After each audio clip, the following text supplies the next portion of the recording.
Assalamualaikum warahmatullahi wabarakatuh, siswa-siswa Bapak, siswa kelas 10 SMK.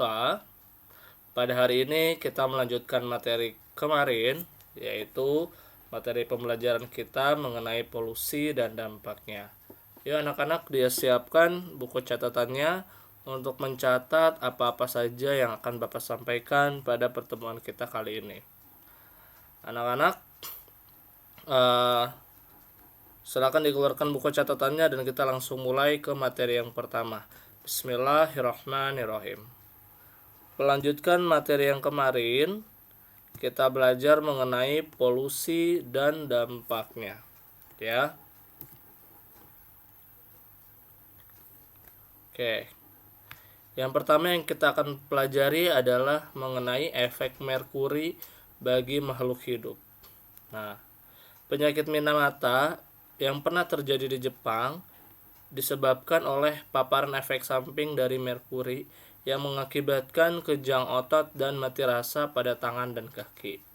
Jadi anak-anak, dulu ketika di Jepang terjadi revolusi industri, ketika Jepang tadinya dibom, kan dia menjadi negara yang sangat miskin tuh. Kalah dari Amerika, dibom sama Amerika, di Nagasaki sama Hiroshima, negara Jepang itu bangkit. Mereka melakukan revolusi industri, di mana di sana berdiri pabrik besar-besaran pada zamannya, pada masa itu ya, berdiri pabrik di mana-mana dan membuang limbah merkuri ke air sungai. Lalu limbah merkuri yang turun ke sungai itu akhirnya dipakai untuk pengairan sawah. Nah, ketika dipakai untuk pengairan sawah, limbah merkuri itu ketika terpapar ke kaki orang petani, ya, yang mandi di sungai, yang menggunakan air sungai, dia bisa menyebabkan kejang otot, jadi dan mati rasa. Nah, ini adalah gambar dari salah satu korban akibat terpapar efek merkuri. Nah, di Indonesia juga pernah terjadi penyakit Minamata ini ketika adanya penambangan emas yang membuang sisa-sisa merkurinya ke sungai dan terpapar. Berikutnya, kita akan mempelajari usaha menjaga kelestarian lingkungan. Nah, pada pabrik, untuk menjaga kelestarian lingkungan, yang dapat dilakukan adalah dengan cara memproses limbah pabrik yang dihasilkan sebelum dibuang ke lingkungan. Nah, kita lihat gambar di bawah ini. Ini adalah contoh pembuangan dari pabrik yang belum diolah karena yang keluar masih kotoran nih, berupa endapan dan juga limbah. Yang paling berbahaya biasanya dari pabrik itu adalah limbah timbal atau PB. Nah, limbah timbal itu nanti ketika dia turun ke sungai, bercampur di sungai, maka dia akan menyebabkan kanker. Biasanya termakan oleh ikan, nanti ikan besar makan, manusia memakan ikan-ikannya, dan manusia juga bisa menyebabkan penyakit kanker akibat dari limbah pabrik yang mengandung logam berat atau timbal. Berikutnya, apa itu Escherichia coli atau E. coli? Nah, Escherichia coli atau E. coli merupakan organisme bakteri yang seringkali mencemari air, berbahaya karena dapat menyebabkan diare. Dari mana datangnya Escherichia coli? Nah, Escherichia coli itu bakteri yang berbahaya yang berasal dari kotoran manusia. Nah, kita lihat gambar di bawah ini. Ini ada gambar dua orang yang sedang buang air di sungai. Lalu air di sungainya dipakai mandi oleh temannya. Sebelah sini. Nah, ketika manusia itu membuang kotoran, jadi dalam usus besar manusia itu ada bakteri namanya E. coli. Bakteri E. coli dalam usus besar manusia itu berfungsi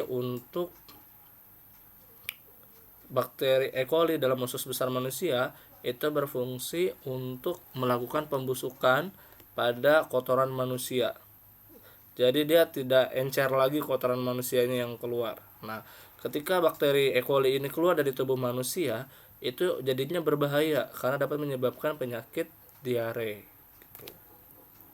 Dan ini adalah bakteri yang sangat sering menyebabkan penyakit pada manusia karena banyak yang sanitasinya buruk, seperti misalkan sepitengnya bocor, nanti bisa merembes ke tanah, mencemari sumber air yang ada di sekitarnya.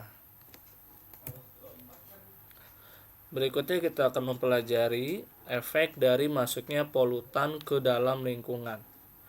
Nah, efek dari masuknya polutan ke dalam lingkungan adalah berkurangnya daya dukung lingkungan, merupakan efek dari lingkungan yang tercemar karena masuknya polutan. Apa arti dari polutan? Polutan adalah zat-zat yang bisa menyebabkan polusi. Polusi adalah pencemaran lingkungan. Nah, kemudian kita akan mempelajari tentang tujuan pembuatan jalur hijau. Nah, jalur hijau yang ada di Jakarta, yang ada di pinggiran kota, itu berfungsi sebagai mengurangi pencemaran CO2 sebagai paru-paru kota dan menciptakan tata kota suasananya yang asri. Jalur hijau itu adalah jalur yang ramah bagi manusia, dia banyak tumbuhan-tumbuhannya. Seperti itu ya. Apa itu polutan? Nah, seperti yang tadi saya sudah jelaskan, polutan itu adalah zat atau bahan yang dapat menyebabkan penyebaran lingkungan. Bisa juga zat atau bahan yang dapat menyebabkan polusi atau pencemaran lingkungan. Contoh dari polutan itu apa aja? Ada asap kendaraan, ada asap pabrik, ada juga sisa buangan limbah pabrik. Nah, ketika kita berada di suatu tempat, lalu kita melihat air yang ada di situ, tentu saja kita perlu tahu bagaimana tanda-tanda terjadinya air tersebut sudah tercemar atau belum. Nah, maka materi kita berikutnya kita akan mempelajari mengenai tanda terjadinya pencemaran pada air. Nah, jadi kalau kalian melihat air, terjadinya pencemaran pada air itu dapat ditandai dengan yang pertama, terdapat banyak coliform atau bakteri gram negatif. Bakteri coliform itu adalah bakteri yang sifatnya patogen dan dapat merusak gitu ya bagi kesehatan manusia. Kemudian terdapat endapan. Endapan itu bahasa kita adalah lumpur. Kalau di situ banyak lumpurnya di bawah pada hitam di air itu, maka air itu dikatakan sebagai air yang tercemar. Perubahan warna, bau dan rasa. Nah, salah satu cara untuk menguji pencemaran air juga kita lihat warnanya. Apakah dia warnanya pekat, terus baunya apakah baunya menyengat, dan rasanya apakah dia rasanya getir ataukah rasanya tawar. Nah, itu bisa menjadi indikator terjadinya pencemaran air. Ya, apabila kalau air itu berasa, rasanya getir, rasanya pahit atau asam, tentu saja itu dikatakan sebagai air yang sedang tercemar. Juga kenaikan suhu. Nah, jadi air yang tercemar juga suhunya bisa berubah-ubah, bisa terasa panas di tangan. Seperti contohnya ketika kita memegang air-air bekas deterjen, itu kan di tangan kita terasanya panas dan licin ya. Nah, dan suhunya kok menghangat gitu. Nah, itu berarti dia telah tercemar. Kemudian, kita akan mempelajari mengenai sumber polusi udara, khususnya mengenai sumber polusi udara yang alami. Ada nggak sih Pak sumber polusi udara yang alami yang benar-benar memang ada dari alam, bukan karena akibat manusia?